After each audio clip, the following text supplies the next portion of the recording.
சங்கீதம் 91:15. அவன் என்னை நோக்கி கூப்பிடுவான், நான் அவனுக்கு மறு உத்தரவு அருளி செய்வேன். ஆபத்தில் நானே அவனோடு இருந்து அவனை தப்புவித்து அவனை கனப்படுத்துவேன். ஜெபிப்போம். பரலோகத்தின் தகப்பனே, நன்றியோடு நாங்கள் நம்மை துதிக்கிறோம். ஆண்டவரே, இந்த மாலை வேளைக்காக நமக்கு நன்றி செலுத்துகிறோம்.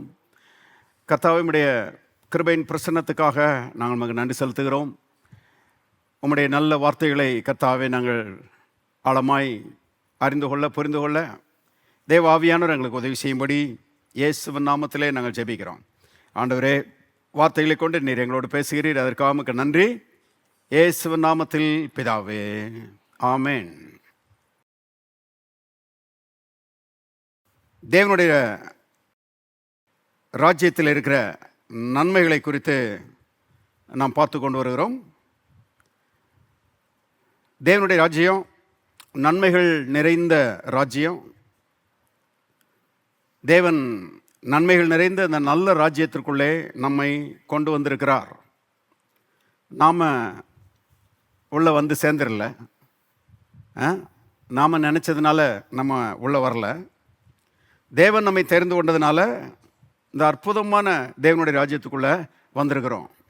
பாருங்க, கிறிஸ்துவுக்கு வெளியே சாபம் நிறைந்து கிடக்கிறது என்று வேதம் சொல்லுகிறது. பாருங்க, பாவத்து நிமித்தமாக பாருங்க, உலகம் சபிக்கப்பட்ட ஒரு நிலைமையில் இருக்கிறது. ரட்சிக்கப்படாத மனுஷன் சாபத்துக்குள்ளே இருக்கிறான் என்று வேதம் சொல்லுகிறது. ஆனால் நாமும் அங்கே தான் இருந்தோம்.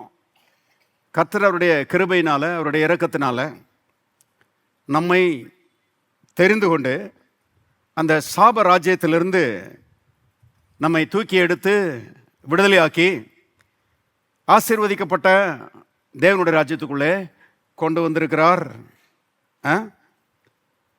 இது ஒரு ஆச்சரியத்துக்குரிய ஒரு விஷயம். இது வழங்குகிற தேவனுடைய பிள்ளைகள் கர்த்தரை துதிக்காமல் இருக்க முடியாது. எபேசியர் 1:4 போங்க. தமக்கு முன்பாக நம் அன்பில் பரிசுத்தமுள்ளவர்களும் குற்றமில்லாதவர்களுமாய் இருப்பதற்கு அவர், எல்லாரும் சேர்ந்து வாசிங்க, உலகத் தோற்றத்துக்கு முன்னே கிறிஸ்துவுக்குள் நம்மை தெரிந்து கொண்டார். பாருங்க, அவருக்கு முன்பாக நாம் அன்பில் பரிசுத்தமுள்ளவர்களும் குற்றமில்லாதவர்களுமாய் இருப்பதற்கு, அதாவது பாவங்கள் கழுவப்பட்ட நீதிமான்களாக இருப்பதற்கு அவர் உலகத் தோற்றத்துக்கு முன்னே கிறிஸ்துவுக்குள் நம்மை தெரிந்து கொண்டார். கவனிங்க, நம்ம எல்லாரும் பிறந்து வளர்ந்து நற்கிரியைகளை செய்து நம்ம செய்கிற நற்கிரியைகள் எல்லாம் தேவன் பார்த்து அசந்து போய், அடே அப்பா, இவனை நம்ம கோஷ்டியில் சேர்த்துக்கிட்டா நமக்கு பெரிய லாபமாக போயிருமே அப்படின்னு சொல்லி பாருங்க, கர்த்தர் நம்மளை அவருடைய ராஜ்யத்துக்குள்ளே கொண்டு வரலை. கவனிங்க, நாம் செய்தது நற்கிரியைகளே கிடையாது, துர்க்கிரியைகளை தான் செஞ்சிட்டு இருந்தோம். பாவத்தில் பிறந்து பாவத்தில் வாழ்ந்தோம். பிறப்பே பாவம், நேச்சர் பாருங்க, சுபாவமே பாவம். பாருங்க, நம்முடைய கிரியைகள் எப்படி தேவனை பிரியப்படுத்துகிற நற்கிரியைகளாக இருக்க முடியும்? ஆனால் மனுஷருடைய பார்வையில் பாருங்க, இன்னைக்கு இவங்க செய்கிற கிரியைகள் நற்கிரியைகள் மாதிரி தெரியுது, ஆனால் நற்கிரியைகள் அல்ல. நம்முடைய நீதிகளெல்லாம், நீதியின் கிரியைகளெல்லாம் அவருக்கு முன்பாக பாருங்க அழுக்கான கந்தையை போல் இருக்கிறது. அழுக்கான கந்தையை போய் யாராவது பாருங்க பிரியப்படுவாங்களா? நம்முடைய நீதிகளெல்லாம் தேவனுக்கு முன்பாக அப்படி தான் இருக்குது. கவனிங்க, ஆகவே நம்முடைய நீதிகளெல்லாம் பார்த்து நம்மளை ரட்சிக்கலை. நம்ம பாவத்தில் கிடந்தோம், தேவனுக்கு துரோகிகளாக இருந்தோம், தேவனுக்கு விரோதிகளாக இருந்தோம். we were enemies of God. நம்ம தேவனுக்கு எதிரிகளாக இருந்தோம். எதிரிகளாக இருந்த நம்மை நேசித்து பாருங்க, நம்மிடத்தில் அன்பு கூர்ந்து விலையேறப்பட்ட ரத்தத்தை நமக்காக சிந்தி பாவங்களற நம்மை கழுவி நம்மை அவருடைய பிள்ளைகளாக மாற்றிவிட்டார். இப்பொழுது ரட்சிக்கப்பட்ட நாம் தேவனுடைய பிள்ளைகளாக இருக்கிறோம், அவருடைய பிரியமான பிள்ளைகளாக இருக்கிறோம். எத்தனை பேர் சந்தோஷமாக இருக்கிறீங்க பாருங்க. ஆகவே நம்மை தேவன் எப்போ தெரிஞ்சுக்கிட்டாராம்? உலகத் தோற்றத்துக்கு முன்னாலேயே, ஆதாம் உண்டாக்கப்படுவதற்கு முன்னாலேயே தேவன் கிறிஸ்துவுக்குள் நம்மை தெரிந்து கொண்டார். ஆகவே தேவனுடைய திட்டத்தின்படி இன்றைக்கு நாம் அவருடைய ராஜ்யத்துக்குள்ளே இருக்கிறோம். அப்போ காலையில் எந்திரிச்ச உடனே, ஆண்டவரே அற்புதமான தேவனுடைய ராஜ்யத்துக்குள்ளே என்னை கொண்டு வந்தபடியால் உமக்கு நன்றி. ஐ ஆம் எட்டர்னலி எ செக்யூர் பர்சன். நான் நித்தியமாய் ஒரு பாதுகாவலுக்குள்ள, ஒரு அடைக்கலத்துக்குள்ள நான் இருக்கிறேன். எத்தனை பேர் ஆமென் சொல்கிறீங்க? ரொம்ப பாக்கியம் பாருங்க அருமையானவர்களே. மனம் திரும்பாதவன் கண்ணை மூடினான்னா அவனுடைய எதிர்காலம் மகா பயங்கரம். பாருங்க, வேதம் அப்படி சொல்லுகிறது. வேதம் தான் இதுக்கு பேர் சத்திய வேதம். உயிருள்ள மனுஷனுக்கு செத்த பிறகு என்ன நடக்குதுன்றது தெரியாததுனால பாருங்க, அநேகருடைய உள்ளம் ஒரு கல்லாட்டம் இருக்குது. பாருங்க, வாழ்ந்தானா பிரதர், செத்தானா பிரதர் அப்படின்னா, செத்த இயேசுவை ஏற்றுக்கொள்ளாமல் மறிச்சா எதிர்காலம் பயங்கரமான எதிர்காலம், பயங்கரமான நித்தியம். அது நித்தியமாய் வேதனைப்படுகிற ஒரு காரியம். பாருங்க, அப்படிப்பட்ட நிலைமையிலிருந்து ஆச்சரியப்படத்தக்க விதத்தில் நாம் தேவனுக்குள்ளே கொண்டு வரப்பட்டிருக்கிறோம். நம்ம கண்ணை மூடினோம்னா பாருங்க, நம்முடைய எதிர்காலம் பிரகாசமானது. இங்கே கண்ணை மூடி அங்கே அவர் முகத்தில் முழிச்சிடுறோம். தேவரையே முகமுகமாக என்ன செய்ய போகிறோம்? பார்க்க போகிறோம். இந்த பாக்கியம் ரட்சிப்பின் மூலமாக நமக்கு கிடைத்திருக்கிறது. எல்லாரும் சொல்லுவோம், தேவன் என்னை அவருடைய பிள்ளையாக இருக்கும்படி உலக தோற்றத்திற்கு முன்னதாகவே தெரிந்து கொண்டார். இன்னொரு முறை சொல்லுவோம், தேவன் என்னை அவருடைய பிள்ளையாக இருக்கும்படி உலக தோற்றத்திற்கு முன்னதாகவே தெரிந்து கொண்டார். அல்லேலூயா. we are well connected.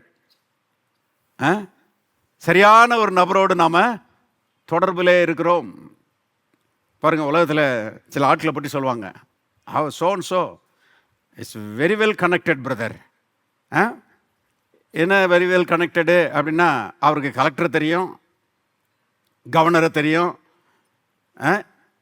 எம்எல்ஏவை தெரியும், எம்பியை தெரியும், அவர் எல்லாரோடையும் நல்ல தொடர்புடையவராக இருக்கிறாரு அப்படின்றாங்க. கவனிங்க, ஆனால் இது வெல் கனெக்டடா?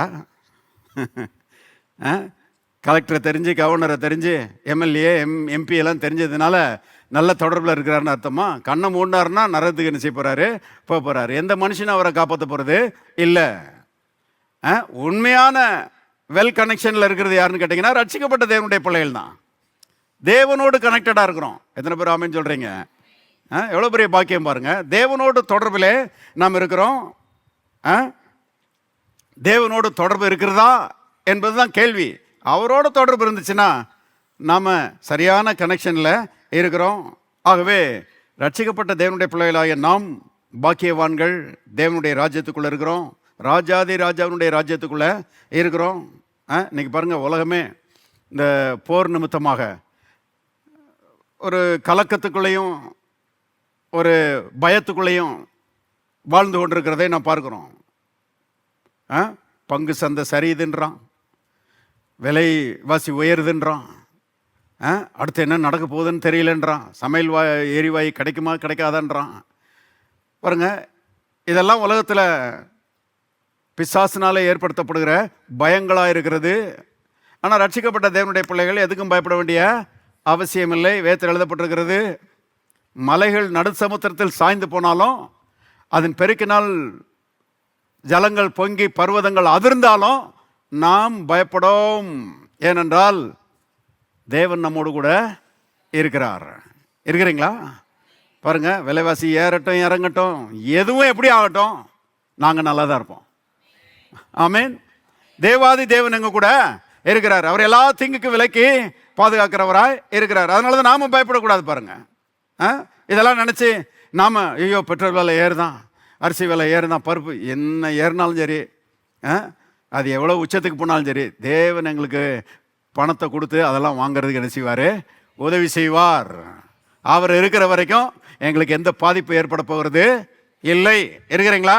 நாம் உலகத்தாரோட சேர்ந்து பேசிகிட்டு இருக்கக்கூடாது. பாருங்கள், பயத்தையும் அதைரியத்தையும் அப்படி ஆயிருமா இப்படி ஆயிருமா. எப்படி ஆனாலும் தேவாதி தேவன் எங்கள் கூட என்ன செய்கிறாரு? இருக்கிறார். இருக்கிறீங்களா? அவருடைய ராஜ்யத்துக்குள்ளே இருக்கிறோம். ராஜாதி ராஜாவுடைய பராமரிப்புக்கு கீழே நாம் இருக்கிறோம்.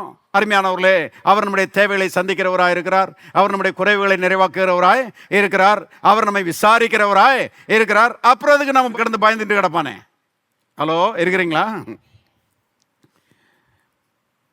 பாருங்க, தேவனுடைய ராஜ்யம் நன்மைகள் சிலாக்கியங்கள் அடங்கிய ஒரு ராஜ்யமாக இருக்கிறது. அதில் 15ஆம் வசனம், அதாவது சங்கீதம் 91:15, தேவன் நமக்கு ஜெபத்திற்கு பதிலை வாக்கு பண்ணுகிறார். கிறிஸ்தவ வட்டாரத்தில் பார்த்தீங்கன்னா அநேக மக்கள் வந்து ஜெபிக்கணும் ஜெபிக்கணும் ஜெபிக்கணும் பிரதர் ஜெபிக்கணும் பிரதர்னு ஜெபத்தில் ரொம்ப ஆர்வமாக இருக்கிறாங்க. அதில் ரொம்ப குறியாக இருக்கிறாங்க. ஜெபிக்கணும். இன்னைக்கு ஜெபம் பண்ணிங்களா? எத்தனை மணி நேரம் ஜெபம் பண்ணுங்க? கூட 1/2 மணி நேரம் ஜெபம் பண்ணோம் பிரதர் அப்படின்னு சொல்லி ஜெபிக்கணும் ஜெபிக்கணும்னு சொல்கிறாங்க. நாமளும் ஜெபிக்கணும்னு சொல்கிறோம். நாம் ஜெபம் பண்ணக்கூடாதுன்னு சொல்கிறது இல்லை. ஆனால் அநேகர் பாருங்க, இவ்வளவு ஜெபம் பண்ணீங்களே, எதுக்காக ஜெபம் பண்ணீங்க? அந்த ஜெபத்துக்கு பதில் வந்துச்சா அப்படிங்கிறது அநேகர் அதை சிந்திச்சு பார்க்குறதே கிடையாது. ஜெபம் என்பது கேட்டு பதிலை பெற்றுக்கொள்வது. Prayer means asking and receiving. ஜெபம் பண்ணால் பதில் வரணும். பதில் கொடுப்பேன் என்று தேவன் நினைச்சிருக்கிறாரு, வாக்கு பண்ணியிருக்கிறாரு. அவன் என்னை நோக்கி கூப்பிடுவான், நான் அவனுக்கு மறு உத்தரவு அருளி செய்வேன். ஆகவே பாருங்க, தேவனுடைய பிள்ளைகள் ஜெபம் பண்ணணும். ஆனால் ஒரு எதிர்பார்ப்போடு ஜெபம் பண்ணணும். நான் ஜெபம் பண்ணுறேன், கர்த்தர் இந்த ஜெபத்துக்கு என்ன செய்ய போகிறாரு? பதில் கொடுக்க போகிறார். ஏன்னா அவர் வாக்கு மாறாதவர். அவர் சொல்லியிருக்கிறாரு, கேளுங்கள் அப்பொழுது உங்களுக்கு கொடுக்கப்படும் சொல்லியிருக்கிறாரு. ஆகவே இயேசுவின் நாமத்தில் நான் உரிமையாக கேட்க போகிறேன். நான் அவருடைய பிள்ளை. பொல்லாதவர்களாய் நீங்கள் உங்கள் பிள்ளைகளுக்கு நல்ல ஈவுகளை கொடுக்க அறிந்திருக்கும் போது பரமபிதா தம்முடைய பிள்ளைகளுக்கு, தம்மிடத்தில் வேண்டிக் கொள்கிற தம்முடைய பிள்ளைகளுக்கு நன்மையானவைகளை கொடுப்பது அது நிச்சயம் அல்லவா? இருக்கிறீங்களா? எல்லாரும் சொல்லுவோம், எனக்கு என்னுடைய அப்பா நன்மையானவைகளை கொடுப்பது அதிக நிச்சயம். இன்னொரு முறை சொல்லுவோம், எனக்கு என்னுடைய பரலோக பிதா நன்மையானவைகளை கொடுப்பது அதிக நிச்சயம். அல்லேலூயா. ஜெபத்திற்கு அருமையானவர்களே பதில் கொடுப்பேர் என்று தேவன் வாக்கு பண்ணியிருக்கிறார். அப்போ பதிலை மனசில் வச்சுக்கிட்டு தான் ஜெபம் பண்ணணும். ஒரு வேளை கொஞ்சம் தாமதமாகலாம், ஆனால் பதில் கண்டிப்பாக என்ன செய்யும்? வரணும், வர வேண்டும். கிறிஸ்தவ வட்டாரத்தில் சில மக்கள் பாருங்க, ஊக்கமாக ஜெபம் பண்ணுறாங்க. கர்த்தர் கிருபையாக பதிலையும் கொடுத்துட்றாரு. ஆனால் பதிலை அங்கீகரித்து, ஆண்டவரே பதிலை அனுப்பி தந்தபடியால் ஸ்தோத்திரம் என்று சொல்றதுக்கு நிறைய பேருக்கு தெரியல. பதில் வந்துச்சானே தெரியல. ஏன்னா அவங்க பதிலை கான்சென்ட்ரேட் பண்ணுறதே இல்லை. ஆனால் ஊக்கமாக ஜெபம் பண்ணுறாங்க. கர்த்தரும் கிருபையா அனுப்பிச்சுறாரு, பதில் கொடுக்குறாரு. பதில் வந்த பிறகும் பாருங்க, அது தேவன் கொடுத்த பதில்னு அங்கீகரிக்க தெரியல நிறைய விசுவாசிகளுக்கு. ஒரு சில உதாரணங்களை காமிக்கிறேன். லூக்கா 1ஆம் அதிகாரத்துக்கு போவோம். லூக்கா 1ஆம் அதிகாரம் 5 வாசிப்போம். யூதேய தேசத்தின் ராஜாவாகிய ஏரோதின் நாட்களில் அபியா என்னும் ஆசாரிய வகுப்பில் சகரியா என்னும் பெயர் கொண்ட ஆசாரியன் ஒருவன் இருந்தான். அவன் மனைவி ஆரோனுடைய குமாரத்திகளில் ஒருத்தி, அவள் பெயர் எலிசபெத்து. அவர்கள் இருவரும் கர்த்தரிட்ட சகல கற்பனைகளின்படியையும் நியமங்களின்படியையும் குற்றமற்றவர்களாய் நடந்து தேவனுக்கு முன்பாக, எல்லாரும் சேர்ந்து வாசிங்க, நீதி உள்ளவர்களாக இருந்தார். நல்ல ஃபேமிலி, நல்ல கணவன் மனைவி, விசுவாச குடும்பம் இல்லையா? பாருங்க 7வது வசனம். எலிசபெத்து மலடியாக இருந்தபடினால் அவர்களுக்கு பிள்ளை இல்லாதிருந்தது. இருவரும் வயது சென்றவர்களாயும் இருந்தார்கள். குழந்தை இல்லை, ஏஜும் ஆயிடுச்சு.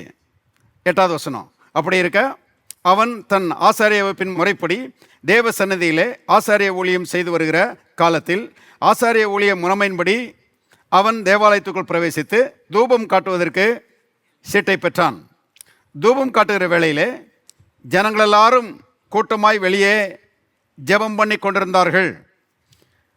அப்பொழுது கர்த்தருடைய தூதன் ஒருவன் தூபபீடத்தின் வலது பக்கத்தில் நின்று அவனுக்கு தரிசனமானான். சகரியா அவனை கண்டு கலங்கி பயமடைந்தான். தூதன் அவனை நோக்கி, சகரியாவே பயப்படாதே, உன் வேண்டுதல், கவனிச்சிங்களா? சகரியாவே பயப்படாதே, உன் வேண்டுதல், உன் ஜெபம் கேட்கப்பட்டுருச்சு பண்ற தேவதூதன். உன் வேண்டுதல் கேட்கப்பட்டது. உன் மனைவியாகிய எலிசபெத்து உனக்கு ஒரு குமாரனை பெறுவாள். அவனுக்கு யோவான் என்று பெயரிடுவாயாக. பாருங்க, எப்பவுமே இந்த ஸ்பெஷல் சில்ட்ரன், கர்த்தரால் வாக்கு பண்ணப்பட்ட அந்த விசேஷ குழந்தைகள் பிறக்கும்போது பரலோகத்திலிருந்தே பெயர் கொடுத்துட்றாங்க. ஈசாக்குக்கு தேவனே பெயர் கொடுத்துட்டாரு இல்லையா? யோவான் ஸ்நானனுக்கு தேவனே பிறக்கிறதுக்கு முன்னாடியே பெயர் கொடுத்துட்டாரு. இயேசுவுக்கு பாருங்க, பிறக்கிறதுக்கு முன்னாடியே என்ன செஞ்சாச்சு? பேரை கொடுத்தாச்சு. ஸ்பெஷல் ஆட்கள் பாருங்க. ஆகவே இங்க யோவானுக்கு பேரை கொடுத்துட்டாரு ஆண்டவர்.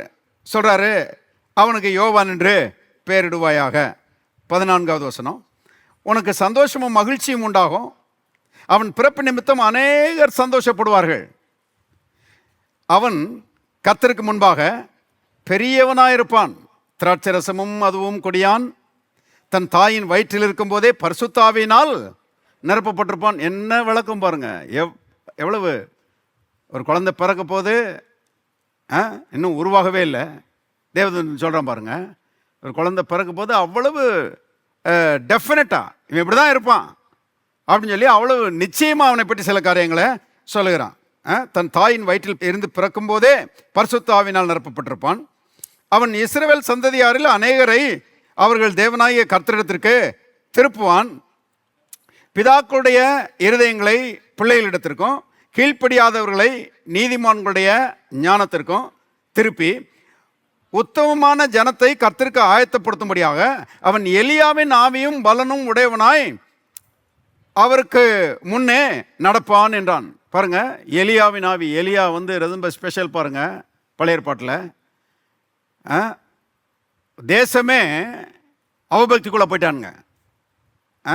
இஸ்ரவேல் மக்களே தேவனை விட்டுட்டு பாகால்களை பின்பற்றுறதுக்கு போயிட்டாங்க. அப்படிப்பட்ட சமயத்தில் எலியா அங்கே கர்த்தருக்காக வைராக்கியமாக நிற்கிறதை நான் பார்க்குறோம். போன வாரம் நம்ம பார்த்தோம் இல்லையா? வைராக்கியமாக நின்று கர்த்தர் தான் தெய்வம் என்பதை அங்கே நிரூபித்து காமிக்கிறான். அக்கினியினால் உத்தரவாருளும் தெய்வமே தெய்வம் சொல்லி பாருங்க, இஸ்ரவேல் மக்களால் கூப்பிட்டு அன்றைக்கு அந்த பலியை அவன் கட்டையில் மேலே அடுக்கி வைத்த போது தண்ணியெல்லாம் ஊற்றி எல்லாம் பாருங்க நினச்ச பிறகு பாருங்க, அக்கினி வானத்திலிருந்து இறங்கி எல்லாத்தையும் சுத்தமாக நக்கி போட்டதுன்னு நம்ம வேதத்தில் வாசிக்கிறோம். அப்போ ஜனங்க அவ்வளவு லட்சம் ஜனங்க பாருங்க, எல்லாரும் கர்த்தரிடமாக திரும்பி கர்த்தரே தேவன் கர்த்தரே தேவன் என்ன செய்கிறாங்க? கோஷம் போடுறாங்க. அந்த மாதிரி ஒரு அற்புதமான ஒரு ரிவைவல், ஒரு எழுப்புதல் அங்கே உண்டாவதற்கு எலியா காரணமாக இருந்தான் என்று நம்ம பார்க்கிறோம். இவனும் அந்த மாதிரி செய்வான்றாரு. இந்த நாட்கள்லையும், இவன் பிறந்த நாட்கள்லையும் கிட்டத்தட்ட 400 வருஷமாக அதை சொல்கிறாங்க.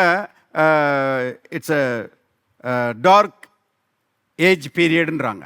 அதாவது 400 ஆண்டுகள் எந்த தீர்க்க தரிசனமும் வரல அவங்களுக்கு. 400 ஆண்டுகள் கர்த்தரை பற்றி ஒரு பெரிய அறிவும் வெளிச்சமும் அங்கே இல்லை, ஒரே இருட்டாக இருக்குது. அந்த மாதிரி சமயத்தில் இவன் பிறக்கிறான். தேவதூதன் சொல்லுகிறான், இவன் எலியாவின் ஆவியும் பலமும் உள்ளவனாய் ஜனங்களை கர்த்தரிடமாய் திருப்புகிறவனாய் இருப்பான் என்று பாருங்க தேவதூதன் சொல்லுகிறான். அப்படியே நடந்துச்சு பாருங்க. அவன் போய் வனாந்திரத்தில் சொல்லுகிறான், மனம் திரும்புங்கள், தேவனுடைய ராஜ்யம் சமீபமாக இருக்குதுன்னு சொல்லி பாருங்க அவன் பிரசங்கம் பண்ணுறான். பைபிளில் போட்டிருக்குது. அவன் பிரசங்கத்தை கேட்டு ஏராள மக்கள் கர்த்தரிடத்திலே ஓடி வந்தார்கள். அவனுக்கே ஆச்சரியம்.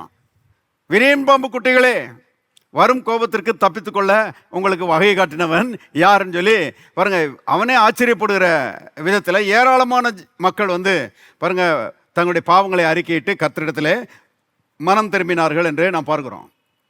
இதெல்லாம் நடக்கும்னு சொல்லி தேவதூதன் பாருங்க சகரியாட்ட சொல்லுகிறான். உத்தமமான ஜனத்தை கர்த்தருக்கு ஆயத்தப்படுத்தும்படியாக அவன் எலியாவின் ஆவியும் பலமும் உடையவனாய் அவருக்கு முன்பாக நடப்பான் என்றான். இப்போ 18வது வசனம் பாருங்க.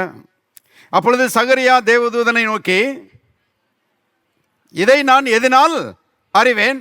நான் கிழவனாயிருக்கிறேன், என் மனைவி வயது சென்றவளாய் இருக்கிறாளே என்றான். என்ன சொல்ல வர்றான்னா,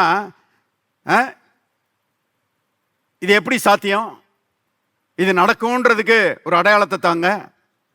ஏன்னா நான் கிழவனா இருக்கிறேன், என் மனைவி வயசு சென்றவளா இருக்கிறா, எங்களுக்கு எப்படி குழந்தை பிறக்கும்? பாருங்க, விசுவாசத்தில் ஐயா டாப்ல இருக்கிறாரு. கவனிங்க, ஆசாரியன் பாருங்க, அத்தனை லட்சம் மக்களுக்கும் மத்தியில் தேர்ந்தெடுக்கப்பட்ட ஒரு ஆசாரியன். ஆனா பாருங்க, விசுவாசிக்க முடியல. இவ்வளவு காலமா ஜெபம் பண்ணிட்டே வந்திருக்கிறாரு. தேவதூதனை அனுப்பி கர்த்தர் பதிலையும் கொடுத்துட்டாரு. ஆனா அந்த பதிலை ஏற்றுக்கொள்றதுக்கு மனசு இல்லை. அந்த பதிலை ஏற்றுக்கொள்வதற்கு அப்படிப்பட்ட ஒரு மனப்பக்குவம் இல்லை. பதில் வந்துருச்சு, தேவன் பதில் கொடுத்துட்டார். நல்லா கவனிங்க, தேவதூதன் சொல்லுகிறான், உனக்கு ஒரு குமாரன் பிறப்பான், அவனுக்கு யோவான் என்று பெயரிடுவாயாகன்னு சொன்னா, இவன் இவ்வளவு நாளா ஜெபம் பண்ணிட்டு இருந்தவன் எப்படி ரெஸ்பாண்ட் பண்ணியிருக்கணும்? ஐயா ஸ்தோத்திர ஐயா, நன்றி, தேவதூதனையே அனுப்பி எனக்கு பதில சொல்லிட்டீங்களே, நான் நம்புறேன் ஆண்டவரே, என் ஜெபம் இவ்வளவு நாளா நான் பண்ண ஜெபம் வீணா போகல, நீர் ஜெபத்துக்கு பதில் கொடுக்கிற தேவன்லாம் சொல்லியிருக்கணும் இல்லையா? அப்படி சொல்றதுக்கு பதிலா அப்படியா வயசாயிடுச்சு, ஆபிரகாமுக்கு 100 வயசுலேயே கர்த்தர் நினைச்சிருக்காரு, குழந்தைய கொடுத்துருக்கிறாரு பாருங்க, அதெல்லாம் இவனுக்கு நல்லா தெரியும். தேவதூதன் இப்படி சொன்ன உடனே ஏற்றிருக்கலாமே. ஏன்னா ஏற்கனவே ஒரு உதாரணம் இருக்குதே பைபிளில். ஏஜ் என்ன ஆனாலும் சரி கர்த்தர் குழந்தை கொடுக்க வல்லவராக இருக்கிறாருன்னு அங்கீகரித்து ஏற்றுக்கொண்டிருக்கலாமே. ஏன்னா தேவதூதனே சொல்லுகிறான், உனக்கு ஒரு குமாரன் பிறப்பான்னு சொல்லி. ஆனால் இவன் கேட்குறான் பாருங்க, இதை நான் எதனால் அறிவேன்? எனக்கு ஒரு அடையாளம் வேணுன்றான். நல்ல அடையாளத்தை கொடுத்தாரு பாருங்க, சரியான அடையாளம். ஏன்னா வேற அடையாளங்களை கொடுத்திருந்தா ஐயா வாய் நிற்காது, எதையாவது பேசிட்டு இருப்பாரு. அதனால சரியான அடையாளம், நீ அவன் பிறக்கிற வரைக்கும் ஊமையா இருப்பான்னு சொல்லிட்டாரு. கவனிங்க, விசுவாசிகள் சகரியா தாத்தா மாதிரி இருக்கக்கூடாது. விசுவாசிகள் பாருங்க, விசுவாசிக்கிறதுல, கர்த்தருடைய வார்த்தைகளை விசுவாசிக்கிறதுல, ஜெபம் பண்ணும்போது பாருங்க, பதிலை எதிர்பார்த்து ஜெபிக்கிறவர்களா இருக்கணும். பதில் வந்துச்சுன்னா, ஆண்டவரே உமக்கு ஸ்தோத்திரம், நான் ஏறெடுத்த ஜெபத்துக்கு பதில் கொடுத்துட்டீங்க, உமக்கு நன்றின்னு சொல்லி பாருங்க கரங்களை உயர்த்தி கர்த்தரை துதிக்கிறவர்களாய் இருக்க வேண்டும். பாருங்க, மறுபடியும் சொல்றேன், ஊக்கமா ஜெபம் பண்றாங்க, ஆண்டவர் கிருபையா பதிலையும் கொடுத்துட்றாரு. ஆனால் அதை அங்கீகரிக்கக்கூடிய மனப்பக்குவம் நிறைய பேருக்கு இல்லை இல்லையா? அப்போஸ்தலர் 12 போவோம், 5 பாருங்க. அப்போஸ்தலர் 12 5ஆம் அதிகாரத்திலிருந்து. அப்படியே பேதுரு சிறைச்சாலையிலே காக்கப்பட்டிருக்கையில் சபையார் அவனுக்காக தேவனை நோக்கி, எல்லாரும் சேர்ந்து வாசிங்க, ஊக்கத்தோடே ஜெபம் பண்ணார். டே அப்பா, சபை மக்கள் பாருங்க ஜெபிக்கிறதுல ரொம்ப தீவிரமான ஜனங்கள், நல்லது, கண்டிப்பாக ஜெபம் பண்ணணும். இப்போ 6வது வசனம், ஏரோது அவனை வெளியே கொண்டு வரும்படி குறித்திருந்த நாளுக்கு முந்தின நாள் ராத்திரியிலே பேதுரு 2 சங்கிலியினாலே கட்டப்பட்டு 2 சேவகர் நடுவே நித்திரை பண்ணி கொண்டிருந்தான். காவற்காரரும் கதவுக்கு முன்னிருந்து சிறைச்சாலையை காத்து கொண்டிருந்தார்கள். அப்பொழுது கர்த்தருடைய தூதன் அங்கே வந்து நின்றான். அறையிலே வெளிச்சம் பிரகாசித்தது. அவன் பேதுருவை விலாவிலே தட்டி, எல்லாரும் சொல்லுவாங்க விலாவிலே தட்டி, விலாவிலே தட்டி சீக்கிரமா எழுந்திரு என்று அவனை எழுப்பினான். உடனே சங்கிலிகள் அவன் கையிலிருந்து விழுந்தது. பாருங்க, ஏரோது பொல்லாதவன், தேவனுக்கு எதிரான ஒரு ராஜாவன். ஏற்கனவே என்ன பண்ணிட்டான், யாக்கோபை பட்டயத்தினால கொன்னுட்டான்.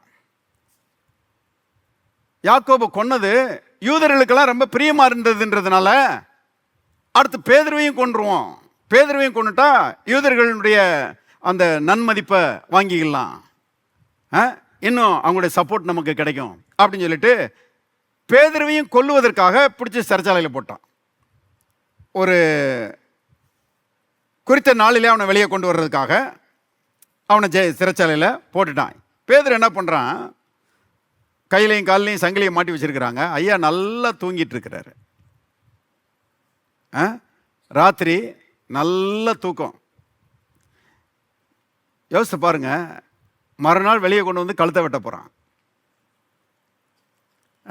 இந்த மாதிரி ஒரு சூழ்நிலையில் அசந்து பாருங்க, மெய் மறந்து தூங்க முடியுமா? லேசாக கண் அசரலாம், லேசாக யாராவது தட்டிட்டா பயந்து தான் எழும்புவாங்க இல்லையா? ஆனால் இவர் பார்த்தீங்கன்னா வேற எங்கேயும் தட்டியிருந்தால் எழும்பியிருக்க மாட்டார் போல. விழா வந்து ரொம்ப சென்சிட்டிவான ஒரு இடம். அதில் பார்த்து தட்டினா தான் இந்த ஆளை எழுப்ப முடியும்னு சொல்லி பாருங்க, அந்த அளவுக்கு அயர்ந்து தூங்குகிறாரு. கவனிங்க, எப்படி இந்த மாதிரி ஒரு டேஞ்சரஸ் சிச்சுவேஷனில் ஆழ்ந்த தூக்கத்துக்குள்ளே எப்படி போக முடியும்? யோசித்து பாருங்க. எப்படி போக முடியும்னா பாருங்க, இவர் இயேசுவோடவே இருந்தவர் இல்லையா? பேதுரு கிட்டத்தட்ட 3.5 ஆண்டுகள் இயேசுவோடவே இருந்தவர். இயேசுனுடைய கல்வாரி சிலுவையை நேரில் பார்த்துருக்கிறாரு, கண்ணால் பார்த்துருக்கிறாரு. இயேசுனுடைய போதனைகளெல்லாம் கேட்டிருக்கிறாரு. இயேசு சொன்னபடியே 3ஆம் நாள் உயிர்த்தெழுந்ததையும் அவர் கண்டுட்டாரு. பாருங்க, எல்லாத்தையும் பார்த்தாச்சு. ஒன்று நிச்சயம் பேதுருவுக்கு, அதாவது தேவனால் அழைக்கப்பட்ட ஒரு மனுஷன் தேவனுடைய சித்தத்தின்படி வாழும்போது பாருங்க, தேவ சித்தம்தான் அவனுடைய வாழ்க்கையில் நடக்குமே ஒழிய அதுக்கு மாறா எதுவும் நடக்காது. எத்தனை பேர் ஆமென் சொல்றீங்க? மறுபடியும் சொல்லுகிறேன், தேவனால் அழைக்கப்பட்ட ஒரு மனுஷன் தேவனுக்காக வாழும்போது, தேவனுடைய சித்தத்தை நிறைவேற்றும்படி ஒரு அர்ப்பணிப்போடு வாழும்போது, அந்த மனுஷனுடைய வாழ்க்கையில் தேவ சித்தம் தான் செய்யும், நிறைவேறும். தேவ சித்தத்துக்கு எதிரான எதுவும் அவனை மேற்கொள்ள முடியாது, அவனை ஜெயிக்க முடியாது என்பதை பேதுரு ஆழமா அறிந்து வைத்திருந்தார். ஆகவே என் வாழ்க்கை கர்த்தருடைய கருத்தில் இருக்குது. எந்த ஏரோது, எந்த பிலாத்து, எவன் என்னைய எதுவும் செய்ய முடியும்? யாரும் என்னை ஒன்றும் செய்ய முடியாது. கர்த்தருடைய சித்தம், கர்த்தருடைய திட்டங்கள் மாத்திரம்தான் என் வாழ்க்கையில் நிறைவேறுங்கிற ஒரு நிச்சயத்தோட பேதுரு இருந்ததுனால பாருங்க, கை காலெல்லாம் சங்கிலிலாம் கட்டியிருக்கிறாங்க, ஆள் நல்லா தூங்கிட்டு இருக்கிறார். நீங்கள் கூட அப்படிதான் பாருங்க, கர்த்தர் உங்கள் கூட இருக்கிறாரு, நீங்கள் கர்த்தருடைய சித்தத்தின் மையத்தில் இருக்கிறீங்க, நீங்கள் ஆண்டவருடைய பிள்ளையாக இருக்கிறீங்க என்கிற ஒரு நிச்சயம் இருக்கும்போது பாருங்க, வெளியே இருக்கிற எந்த பிரச்சனையும் உங்களை மேற்கொள்ள முடியாது. நல்லா படுத்து தூங்கலாம், ஒன்றும் பிரச்சனை இல்லை. ஏன்னா அந்த பிரச்சனைகள் எல்லாம் வெயில்பட்ட பனி போல மறைந்து போகும். கர்த்தர் அதை மாற்ற வல்லவராய் இருக்கிறார். அது எவ்வளவு டேஞ்சர் சூழ்நிலையாக இருந்தாலும் பாருங்க, அந்த டேஞ்சரஸ் சூழ்நிலையை கர்த்தர் அற்புதமாய் மாற்றி போட வல்லவராய் இருக்கிறார். அதனால தான் தாவீது ஒரு இடத்துல சொல்கிறான், நான் படுத்து நித்திரை செய்வேன், தேவனே என்னை சுகமாய் தூங்க பண்ணுகிறீர் அப்படிங்கிறான். நான் படுத்து நித்திரை செய்வேன், படுத்திருப்பேன், தூக்கம் வந்தால் தூங்குவேன் அப்படி சொல்லலை. படுத்து தூங்க போகிறேன் நல்லா. என்னுடைய தூக்கத்தை யாரும் டிஸ்டர்ப் பண்ண முடியாது. கண்ணதேகன் அருமையாக சொல்லுவார் பாருங்க, என் தலைவாணியில் பட்டவனே நான் தூங்கிடுவேன்றார். ஏன்னா பாருங்க, இந்த பேதுருவே சொல்லியிருக்கிறாரு, அவர் உங்களை விசாரிக்கிறவர் ஆனபடியால் உங்கள் கவலைகளை எல்லாம் அவர் மேல் வைத்து விடுங்கள். இருக்கிறீங்களா? அப்ப பாருங்க, அவர் உங்களை விசாரிக்கிறவர் ஆனபடியால் உங்கள் கவலையெல்லாம் அவர் மேல் வைத்து விடுங்கள். அதாவது உங்க கவலையெல்லாம் அவர் மேலே எரிஞ்சிருங்க. அவர் அந்த கவலைகளை பாருங்க அவர் பார்த்துக்கிடுவாரு. நீங்க ஃப்ரீ ஆகுங்க, நீங்க நல்லா படுத்து தூங்குங்க, நீங்க நல்லா ரெஸ்ட் எடுங்க. வருத்தப்பட்டு பாரம் சுமக்கிறவர்களே நீங்கள் எல்லாரும் என்னிடத்திலே வாருங்கள், நான் உங்களுக்கு வருத்தத்தை கொஞ்சம் ஏற்றி விடுவேன்னு சொல்லலை, நான் உங்களுக்கு இளைப்பாறுதல் தருவேன் என்று கர்த்தர் சொல்லியிருக்கிறாரு. ஆகவே பேதுருக்கு நல்லா தெரியும், கர்த்தர் வந்து is in total control of my life. என்னுடைய வாழ்க்கையை முற்றிலுமாய் தேவன் கண்ட்ரோல் பண்ணிட்டு இருக்கிறதுனால நான் எதுக்கும் பயப்பட வேண்டிய அவசியம் இல்லை. எந்த பட்டயமும் எதுவும் என்னைய ஒன்று தேவனுடைய சித்தத்தின்படி அல்லாமல் தேவனுடைய திட்டத்தின்படி, தேவனுடைய நோக்கத்தின்படி அல்லாமல் எதுவும் என்னை சேதப்படுத்த முடியாது அப்படின்னு சொல்லிட்டு அவர் நல்லா தூங்குறாரு. தேவதூதன் வந்து எழுப்பின மாத்திரத்தில் கையில் இருக்கிற சங்கிலி எல்லாம் கீழே விழுந்துருச்சு. 8வது வசனம் பாருங்க. தூதன் அவனை நோக்கி, உன் அறையை கட்டி, வேட்டியை கட்டுப்பான்றாரு, உன் அறையை கட்டி உன் பாதரட்சைகளை தொடுத்துக்கொள், செருப்பு போட்டுக்கோ என்றான். அவன் அந்தபடியே செய்தான். தூதன் பின்னும் அவனை நோக்கி, உன் வஸ்திரத்தை போர்த்து கொண்டு, ஷால் எதுவும் இருந்திருக்கும் போல, அதையும் எடுத்து போத்திக்கப்பா, உன் வஸ்திரத்தை போத்துக்கொண்டு என் பின்னே வா என்றான். 9ஆம் வசனம். அந்தபடியே அவன் புறப்பட்டு அவனுக்கு பின் சென்று தூதனால் செய்யப்பட்டது மெய்யென்று அறியாமல், எல்லாரும் சேர்ந்து வாசிங்க, தான் ஒரு தரிசனம் காண்கிறதாக நினைத்து, இன்னும் தூக்கம் தெளியல. ஹலோ, என்ன ஒரு ஒரு மோசமான சூழ்நிலை. யார் வந்திருக்கிறா, என்ன நடக்குது, அது கூட தெரியாமல் இன்னும் தூக்கம் தெரியல. அவ்வளவு பாருங்க கர்த்தர் மேலே விசுவாசம், அவ்வளவு கர்த்தர் மேலே நம்பிக்கை. கர்த்தராலே அன்றி யார் என்னை ஒன்றும் செய்ய முடியாது என்கிற ஒரு ஆழமான விசுவாசம் பேதுருவுக்குள்ள இருந்திருக்குது பாருங்க. ஆகவே இன்னும் தேவதூதன் தட்டி எழுப்பி, வேட்டியை கட்டுப்பா, செருப்பை போடுப்பா, வஸ்திரத்தை போத்துக்கப்பா, என் பின்னால் வாப்பான்னு சொல்லி இவ்வளோ தூரம் கூட்டிகிட்டு வர்றாரு. இன்னும் ஒரு தரிசனத்தை காண்கிறது போல நினைத்தான் என்று எழுதின வாசிக்கிறோம். 10வது வசனம். அவர்கள் 1ஆம் காவலையும் 2ஆம் காவலையும் கடந்து நகரத்துக்கு போகிற இரும்பு கதவண்டையில் வந்தபோது, எல்லாரும் சேர்ந்து வாசிங்க, அது தானாய் அவர்களுக்கு, நல்லா கவனிங்க, இரும்பு கதவு தானாய் திறந்தது. இவர் தாங்க தேவன். சில நேரங்கள் அப்படி யோசிக்கிறீங்களா? இரும்பு கதவு மாதிரி இருக்குதே வாசல், அடைபட்ட வாசல், யார் இதை திறப்பா, எப்படி இது திறக்கும் அப்படின்னு யோசிக்கிறீங்களா? பாருங்க, தேவதூதன் வந்தான்னா, தேவ பிரசன்னம் வந்துச்சுன்னா அது தானா திறக்குங்க. எத்தனை பேர் விசுவாசிக்கிறீங்க? தானா திறக்கும், தடைகள் தானாக விலகும். நாம வந்து கரெக்டாக விசுவாசிக்கும் போது பாருங்க, நாம வந்து கரெக்டாக ஜெபம் பண்ணும்போது எல்லாம் பாருங்க அற்புதமாய் நடக்கும். இரும்பு கதவுகள் திறக்கும், வெங்கல கதவுகள் உடையும். பாருங்க, ஆசீர்வாதத்தின் வாசலை கர்த்தர் திறந்து விடுவார். ஆமென். பாருங்க, அது தானாய் திறவுண்டது. அதன் வழியாய் அவர்கள் புறப்பட்டு ஒரு வீதி நெடுக நடந்து போனார்கள். உடனே தூதன் அவனை விட்டு போய்விட்டான். பாருங்க, ஊருக்குள்ள கொண்டாந்து விட்டுட்டு தேவதூதன் போயிட்டான். 11வது வசனம். பேதுருவுக்கு தெளிவு வந்த போது ஏரோதின் கைக்கும் யூத ஜனங்களின் எண்ணங்களுக்கும் என்னை விடுதலையாக்கும்படிக்கு, எல்லாரும் சொல்லலாம், என்னை விடுதலையாக்கும்படிக்கு, என்னை விடுதலையாக்கும்படிக்கு கர்த்தர் தம்முடைய தூதனை அனுப்பினார் என்று நான் எப்பொழுது மெய்யாய் அறிந்திருக்கிறேன். ஏரோதனுடைய பட்டயத்திற்கு என்னை தப்புவிக்கும்படி தேவன் தம்முடைய தூதனை அனுப்பினார் என்று இப்பொழுது அறிந்திருக்கிறேன். கவனிங்க, இது தானியேல் சொன்ன மாதிரி இருக்குது. இதை நான் வாசிக்கும்போது தானியேல் பாருங்க தரியு ராஜாட்ட சொல்கிறான். அவனுக்கு ராத்திரியெல்லாம் தூக்கம் வரல பாருங்க. தானியேலை சிங்க கேபியில் போட்டுட்டு அவன் அதிகாலமே இருந்துச்சு ஓடியாரான் சிங்க கேபிக்கு. வரும்போதே கேட்குறான், தானியேலே, இடைவிடாமல் நீ ஆராதித்த உன் தேவன் உன்னை தப்புவிக்க வல்லவராயிருந்தாரா அப்படின்னு சொல்லி கேட்டுட்டே வர்றான். ஆம் ராஜாவே அப்படின்னு சொல்லிட்டு, சிங்கங்கள் என்னை சேதப்படுத்தாதபடிக்கு தேவன் தம்முடைய தூதனை அனுப்பி அவைகளின் வாயை கட்டி போட்டார். சிங்கங்களிடத்திலிருந்து என்னை பாதுகாக்கும்படி தேவன் தம்முடைய தூதனை அனுப்பினார்னு சொல்லி அங்கே தானியேல் சொல்கிறான். இங்கே பேதுரு சொல்கிறாரு, ஏரோதின் பட்டயத்துக்கு தப்புவிக்கும்படி, அந்த பட்டயத்திலிருந்து விடுதலையாக்கும்படி தேவன் தம்முடைய தூதனை அனுப்பினார் என்று இங்கே பேதுரு சொல்கிறார்.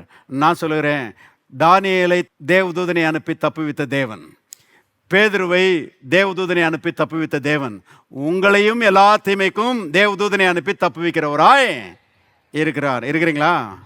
பைபிளில் போட்டிருக்கு, தேவதூதன் அவருக்கு பயந்தவர்களை சூழ பாளையம் இறங்கி அவர்களை விடுவிக்கிறார்னு எழுதப்பட்டிருக்கிறது. எத்தனை பேர் தேவனுக்கு பயப்படுற ஆட்கள்? ஆகவே நீங்கள் போகும்போதும் வரும்போதும் உங்களுடைய பிரயாணங்களிலே தேவன் தம்முடைய தூதர்களை அனுப்பி உங்களை பாதுகாக்கிறார். அதனால தான் இது வரைக்கும் உங்கள் பிரயாணங்கள் ரொம்ப பாதுகாவலாக இருந்திருக்குது. நம்ம கெட்டிக்காரத்தனம் இல்லை. பாருங்கள், ஒரு சிலது பார்க்குறோம், ரோட்டில். அவங்க பாட்டில் ஒழுங்காக போயிட்டுருக்குறாங்க. ஆனால் எங்கேருந்தோ ஒருத்தன் ஓடியாந்து இவங்க மேலே மோதி பாருங்கள், குடும்பமாக நிறைய பேர் மறித்து போயிடுறாங்க. யோசித்து பாருங்கள், எப்படிப்பட்ட தீமைகள் நடந்துட்டு இருக்குது பாருங்கள். இவங்க பக்கம் எந்த மிஸ்டேக்குமே கிடையாது, ஆனால் பாவம் எல்லாரும் மறித்து போயிட்டாங்க. கவனிங்க, இப்படியெல்லாம் நடக்கும்போது அருமையானவர்களே, நாம் இன்னைக்கு பிரயாணங்களில் பாதுகாக்கப்பட்டு உயிரோடு இருக்கிறோன்னா தேவன் அவருடைய தூதர்களை ஏற்கனவே அனுப்பி கொடுத்தபடினால நாம் பாதுகாவலாக இருக்கிறோம். பாருங்கள், இதுவரைக்கும் பாதுகாத்த தேவன், நான் சொல்கிறேன், இன்னும் வருகிற நாட்களில் நம்மை பாதுகாக்கிறவராய் இருக்கிறார். வேதத்தில் எழுதப்பட்டிருக்கிறது, விபத்து உனக்கு நேரிடாது, வாதை உன் கூடாரத்தை அணுகாது, உன் வழியெல்லாம் உன்னை காக்கும்படி உனக்காக தம்முடைய தூதர்களுக்கு கட்டளையிடுவார், அவர்கள் உன் பாதம் கல்லில் இராதபடிக்கு அவர்கள் உன்னை தங்கள் கைகளில் ஏந்து கொண்டு போவார்கள். எல்லாரும் சொல்லுவோம், என் பாதம் கல்லில் இடராதபடிக்கு தேவ தூதர்கள் என்னை பாதுகாக்கிறார்கள். இன்னொரு முறை சொல்லுவோம், என் பாதம் கல்லில் இடராதபடிக்கு தேவ தூதர்கள் என்னை பாதுகாக்கிறார்கள். விசுவாசிக்கிறீங்களா? பாருங்க, நாம் அதை தான் விசுவாசிக்கணும். வாதையின் கூடாரத்தை அணுகாது, பொல்லப்பெண்ணுக்கு நேரிடாது. இப்போ 12வது வசனம், அவன் இப்படி நிச்சயித்து கொண்டு மார்க்கு என்னும் பெயர் கொண்ட யோவானுடைய தாயாகிய மரியாள் வீட்டுக்கு வந்தான். அங்கே எல்லாரும் சேர்ந்து வாசிங்க. அநேகர் கூடி ஜெபம் பண்ணி கொண்டிருந்தார்கள். கவனிச்சிங்களா? ஆல் நைட் பிரேயர் நடக்குதுங்க. ராத்திரியெல்லாம் ஜெபம் பண்ணிட்டு இருக்கு. ராத்திரியெல்லாம் நடக்குது இந்த சம்பவம். யோசிச்சு பாருங்க, பேதுரு நல்லா தூங்கிட்டு இருக்கிறாரு, இவங்க ஜெபம் பண்ணிட்டு இருக்கிறாங்க. ஆனால் பேதுருக்கு இவங்களுக்கு என்ன வித்தியாசம்? அவர் நல்லா விசுவாசத்தில் தூங்குறாரு, இவங்க அவிசுவாசத்தில் கடந்து ஜெபம் பண்ணிட்டு இருக்கிறாங்க. இவங்களும் ஜெபம் பண்ணி முடிச்சுட்டு நல்லா கர்த்தர் விடுதலை ஆக்குவார்னு சொல்லி என்ன செய்யலாம்? விசுவாசத்தில் தூங்கலாம். எத்தனை பேர் ஆமென்னு சொல்றீங்க? நம்ம ராத்திரியெல்லாம் முழிச்சு கிடந்தாதான் பிரதர் கர்த்தர் ஏதாவது செய்வார். இல்லை இல்லை இல்லை இல்லை, நீ விசுவாசத்தோடு ஜெபம் பண்ணீங்கன்னா, விசுவாசத்தோடு ஜெபம் பண்ணிட்டு பேசாமல் என்ன செய்யலாம்? தூங்கலாம். பேதுரு தூங்கிட்டாரு நல்லா. ஆனால் இவங்க பாருங்க, தூங்காம விழிப்பு ஜெபம், சங்கிலி ஜெபம். பார்த்துருக்கிறீங்களா? நான் சில ஆல்நைட் ப்ரேயருக்கு போயிருக்கிறேன். நம்ம சர்ச்சிலே ரொம்ப ரொம்ப வருஷமாக ஆல்நைட் ப்ரேயர் நடத்தியிருக்கிறோம். சங்கிலி ஜெபம், மாறி மாறி மாறி ஜெபம் பண்ணோம். ஒருத்தர் விட்டவொடனே அடுத்தர் ஜெபம் பண்ணோம், அடுத்தவர் விட்டவொடனே அடுத்தவங்க ஜெபம் பண்ணோம். இப்படியே பாருங்கள் போயிட்டே இருக்கும், அரை மணி நேரம். அந்த மாதிரி சபையார் ஒரு வீட்டில் கூடி ஜெபம் பண்ணி கொண்டிருந்தார்கள். இப்போ 13ஆம் வசனம், பேதுரு வாசற் கதவை தட்டின போது ரோதை என்னும் பெயர் கொண்ட ஒரு பெண் ஒற்று கேட்க வந்தாள். அவள் பேதுருவின் சத்தத்தை அறிந்து சந்தோஷத்தினால் கதவை திறவாமல் உள்ளே ஓடி பேதுரு வாசலுக்கு முன்னே நிற்கிறார் என்று அறிவித்தாள். 15வது வசனம் சேர்ந்து வாசிங்க. அவர்கள் நீ பிதற்றுகிறாய் என்றார்கள். கவனிச்சிங்களா? இங்கிலீஷில் பார்த்தீங்கன்னா யூ ஆர் கிரேசி என்ற வார்த்தை. நீ பைத்தியம் பிடிச்சா உனக்கு? இந்த நேரத்தில் பேதுரு வர போகிறாரு. கவனிங்க, இவங்க ஜெபம் பண்ணாங்க.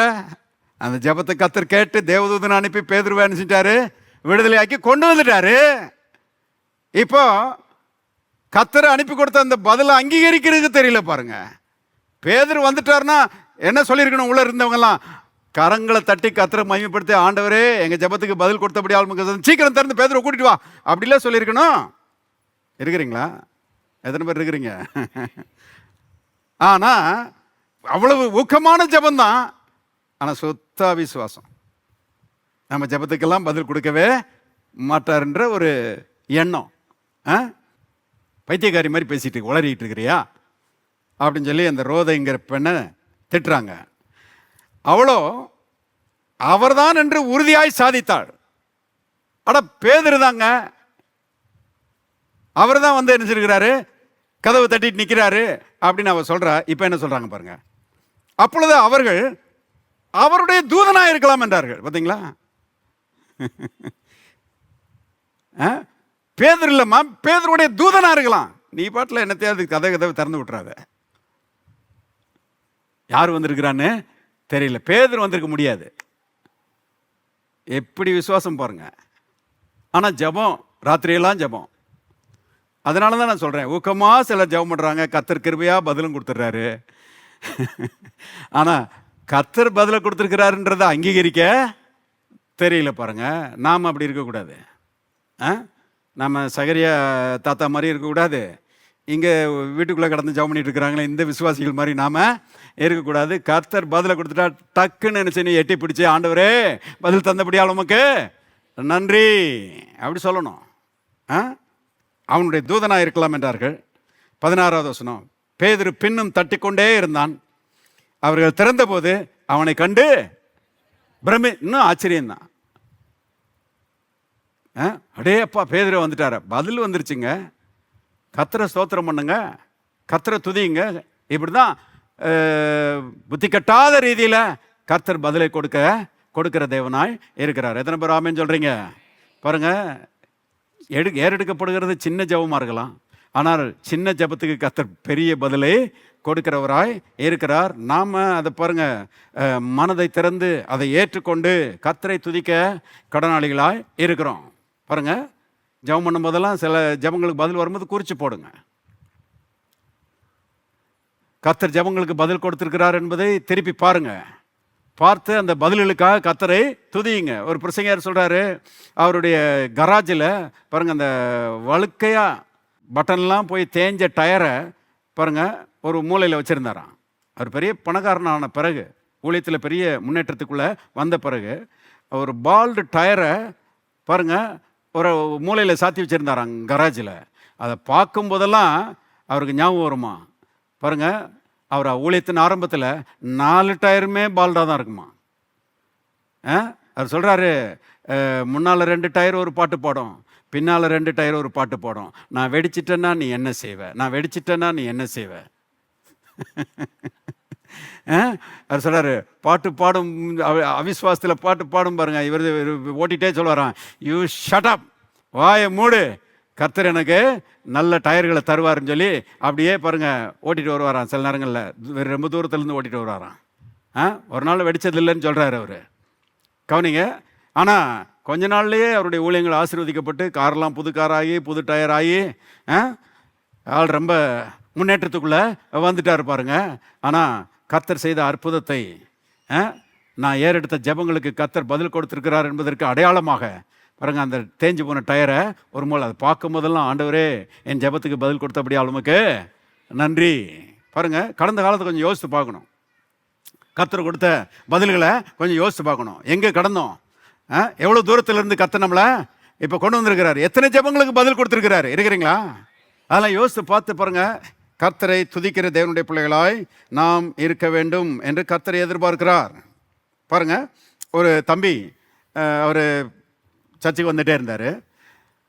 அவர் பார்த்திங்கன்னா ஒரு போலீஸ் வேலை கிடைக்கணும், அதுக்காக ரொம்ப தீவிரமாக ஜெபம் பண்ணிகிட்டே இருப்பாராம். ஒவ்வொரு முறையும் ஆலயத்துக்கு வரும்போது இங்கே வந்தால் பிரசங்கம் என்னன்னா, நிச்சயமாகவே முடிவு உண்டு, உன் நம்பிக்கை வீண் போகாது.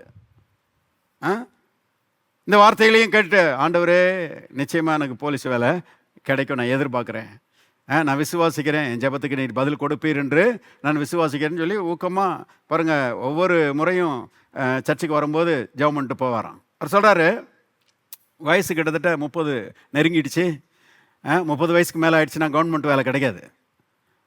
ஆகவே ஏஜ் பார் ஆகிற டைமும் வந்துருச்சு, இன்னும் கொஞ்ச நாள் தான் அப்படின்ற சூழ்நிலையில் கடைசியாக ஒரு எக்ஸாம் எழுதினாராம் பாருங்க. கடைசியாக எக்ஸாம் எழுதும்போது சொல்கிறாரு, அந்த எக்ஸாம் மூலமாக போலீஸ் வேலை எனக்கு கிடைக்கல, சப் இன்ஸ்பெக்டர் வேலை கிடச்சிருச்சுன்றார். அல்லேலூயா. சப் இன்ஸ்பெக்டர் வேலை கிடச்சிருச்சு, இன்னும் அப்புறம் இன்ஸ்பெக்டரு, அப்புறம் மேலே ஈஸியாக போயிடலாம் பாருங்கள். இன்னும் கவனிங்க, நிச்சயமாகவே முடிவு உண்டு, உன் நம்பிக்கை வீண் போகாது, உன் ஜெபத்துக்கு தேவன் என்ன செய்வார், பதில் கொடுப்பார். விசுவாசிக்கிறீங்களா?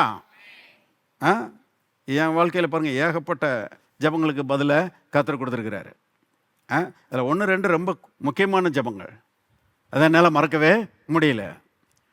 நான் படித்து வேலை பார்த்துட்டு இருக்கும்போது என்னுடைய திருமணத்தை குறித்தும் அதை தொடர்ந்து வருகிற ஊழியத்தை குறித்தும் ஒரு கேள்வி எனக்கு, என்ன செய்ய போகிறோம் அடுத்து. ஏன்னா உள்ளத்துக்குள்ளே வேலை செய்யணுன்றதில் பாருங்கள், விருப்பமே இல்லை, சுத்தமாக இல்லை, ஜீரோ. லெக்சரர் வேலையில் கண்டினியூ பண்ணணுன்ற ஒரு விருப்பமே இல்லை. எனக்குள்ளே அப்படியே பற்றி எரியுது. கர்த்தருக்கு ஊழியம் செய்யணும், கர்த்தருக்கு ஊழியம் செய்யணும். ஊழியத்துக்கு தான் கர்த்தர் நம்மளை அழைச்சிருக்கிறாருன்றது பாருங்கள் உள்ளே எரிஞ்சிக்கிட்டே இருக்குது. ஆகவே ஒரு கேள்வி, யாரை திருமணம் பண்ண போகிறோம், என்ன ஊழியம் செய்ய போகிறோம், எங்கே போய் ஊழியம் செய்ய போகிறோம், எதுவுமே தெரியல. பாருங்கள்,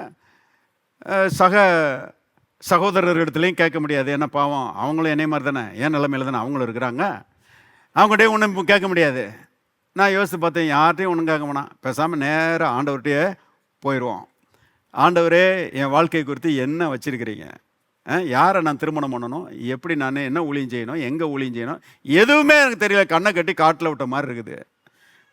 நீங்கள் தான் எனக்கு சொல்லணும்னு சொல்லி பாருங்கள் ஜெபம் பண்ண ஆரம்பித்தேன். கிட்டத்தட்ட ஒவ்வொரு நாளும் ஒரு 3 மணிக்கெல்லாம் காலேஜ் முடிஞ்சிடும். பாருங்கள், அது ஒரு அந்த காலேஜே ஒரு காட்டுக்குள்ளே இருந்துச்சு. அதனால் கொண்டாந்து ரூமில் கொண்டாந்து இதெல்லாம் புக்ஸ் எல்லாம் வச்சுட்டு பாருங்கள், நல்ல பேண்ட்டு ஷூ எல்லாம் மாட்டிக்கிட்டு அந்த காலேஜினுடைய ஒரு மேற்கு எண்டுக்கு போயிடுறது. அங்கே வெறும் பனங்காடு தான், பெரிய இடமா பிடிச்சி போட்டுருந்தானுங்க. பாருங்கள், பனங்காடு, அங்கே யாரும் வரவும் மாட்டாங்க. 4 மணிக்கு ஜெபம் பண்ண ஆரம்பித்தா 6 மணி வரைக்கும் அந்நிய பாஷையில் ஜெபம் பண்ணிகிட்டே இருப்பேன். குறிப்பாக இதுக்காக தான் ஜெபம் பண்ணிட்டு இருப்பேன். இப்படி கிட்டத்தட்ட 8 மாதங்கள் ஜெபம் பண்ணேன். சில நேரங்கள் சாட்டர்டே சண்டே வெளியே போக வேண்டியது இருக்கும். ஆனால் வார நாட்கள் முழுவதும் 4 மணிலேருந்து 6 மணி வரைக்கும் 2 மணி நேரம் பாருங்கள், ஒவ்வொரு நாளும் அந்நிய பாஷையில் கிட்டத்தட்ட 8 மாதங்கள் ஜெபம் பண்ணிகிட்டே இருந்தேன். நீங்கள் தான் எனக்கு வழி காமிக்கணும், எங்கே போகிறோம், யாரை திருமணம் பண்ண போகிறோம், என்ன ஊழியம் செய்ய போகிறோம், எங்கே ஊழியம் எதுவுமே தெரியாது, நீங்கள் தானே வழி நடத்தணும்னு சொல்லி பாருங்கள் ஜெபம் பண்ணிகிட்டே இருந்தேன். பாருங்கள், ஆரம்பத்தில் ஒன்றும் தெரியல. ஆனால் போக போக போக கர்த்தர் அருளுகிற அந்த நிச்சயம் பாருங்கள், அதெல்லாம் உள்ளத்துக்குள்ளே வர ஆரம்பிச்சிச்சு. பயப்படாத, நான் உன்னைய வழி நடத்தேன், உன்மேல் என் கண்ணை வைத்து உனக்கு ஆலோசனை சொல்லுவேன், நீ நடக்க வேண்டிய வழியை உனக்கு காண்பிப்பேன்னு சொல்லி பாருங்கள் கர்த்தர் சொன்னார். அதன்படி பாருங்கள் 8 மாதங்கள் கழித்து பாஸ்டரை வந்து பார்க்கும்போது பெரிய பாஸ்டர் சொன்னாங்க, லிடியாவை மேரேஜ் பண்ணிவிட்டு இந்த சர்ச்சிலேயே அசிஸ்டன்ட் பாஸ்டராக இருங்கன்னாங்க. நான் சொல்கிறேன், கர்த்தர் எனக்கு கொடுத்த மிகப்பெரிய பதில். அதுக்கு பிறகு 100கணக்கான ஜபங்களுக்கு பதில் வந்திருக்கிறது. ஆனால் இது ரொம்ப பிரமாதம். பாருங்கள், யாருமே என்னை வழி நடத்தலை, கர்த்தர் மாத்திரமே என்னை வழி நடத்தி இருக்கிறாரு. ஆகவே இன்னைக்கு நான் இங்கே நின்றுட்டு இருக்கிறேன்னா நான் சொல்லுறேன், கர்த்தர் என்னை கொண்டாந்து நிற்க வச்சிருக்கிறாரு. நான் எதிர்பார்க்கிறேன், இன்னும் ரொம்ப ஸ்ட்ராங்காக ஆக்கி இன்னும் ஆயிரக்கணக்கான மக்களுக்கு ஊழியம் செய்யக்கூடிய ஒரு ஊழியக்காரனாக என்னை பயன்படுத்துவார் என்பது என்னுடைய ஜெபம், என்னுடைய விசுவாசம். கவனிங்க, அப்போ கர்த்தர் இன்னைக்கும் ஜெபத்துக்கு பதில் கொடுக்கிறார். பதில் வரலையேன்னு சொல்லி ஒரு 2 மாதத்தில் சோர்வடைஞ்சு விட்டுருந்துருக்கலாம். ஆனால் நான் விடலை, கர்த்தருடைய கிருபையினால் நல்லா உறுதியாக பற்றி கொண்டேன். அருமையான கர்த்தர் பதில் கொடுக்குற வரைக்கும் ஜெபம் பண்ணேன். உங்களுக்கும் இதே ஆலோசனை சொல்லுகிறேன். சில காரியங்களுக்காக நீங்கள் ஜெபம் பண்ணிக்கிட்டு இருக்கலாம், பதில் வருகிற வரைக்கும் விடாதீங்க. கண்டிப்பாக கர்த்தர் பதில் கொடுக்கிறவராய் இருக்கிறார். விசுவாசிக்கிறீங்களா? எல்லாரும் சொல்லுவோம், நான் கேட்கும்போது தேவன் எனக்கு பதில் கொடுக்கிறார். இன்னொரு முறை சொல்ல, நான் கேட்கும்போது தேவன் எனக்கு பதில் கொடுக்கிறார். என் தேவன் என்னுடைய ஜெபங்களை கேட்டு என் ஜெபங்களுக்கு பதில் கொடுக்கிறார். அல்லேலூயா. பாருங்க, தேவன் பதில் கொடுக்கிற தேவன் என்பதை மனசில் ஆழமாக பதிச்சுக்காங்க. ஒரு ஜெபமும் வீணாக போகாது.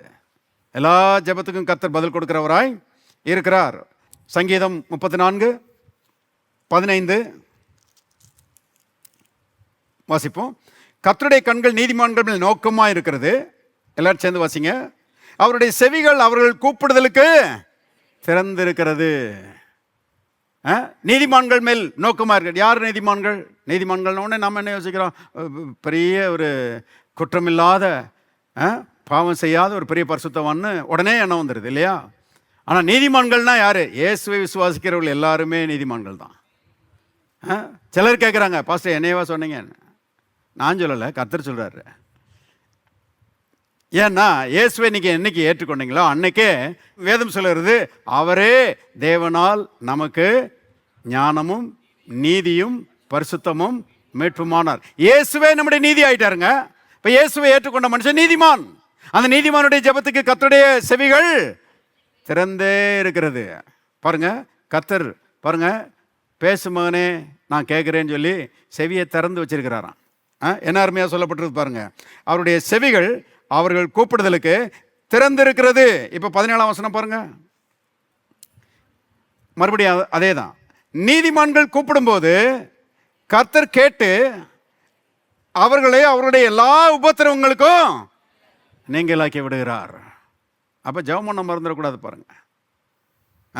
பிரயாணம் போனீங்கன்னா ஜெபம் பண்ண மறந்துடக்கூடாது.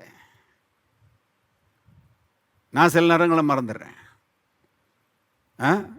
மறந்துட்டு காரை எடுத்துறது, மனைவி சொல்ல ஜெபம் பண்ணீங்களான்னு கேட்பான். உடனே காரை ஓரத்தில் நிப்பாட்டி ஜெபம் பண்ணுறது. பாருங்கள், ஜெபம் ரொம்ப முக்கியம்.